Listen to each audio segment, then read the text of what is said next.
Welcome back to the channel. In this video, I'm gonna walk you through an easy way to fix AliExpress order unsuccessful problem.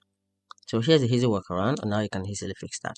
So if your AliExpress order shows as unsuccessful, it's usually due to payment or verification issues. So first, double check your payment method. Ensure your card or account has enough fund. It's enabled for international transaction and matches the billing details you enter. Sometimes simply switching to another payment option like PayPal or a different card resolve it instantly.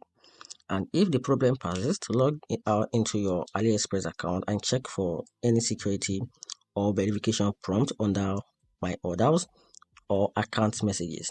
So complete any required ID or payment verification steps and clear your browser caches or switch to the AliExpress mobile app to retry.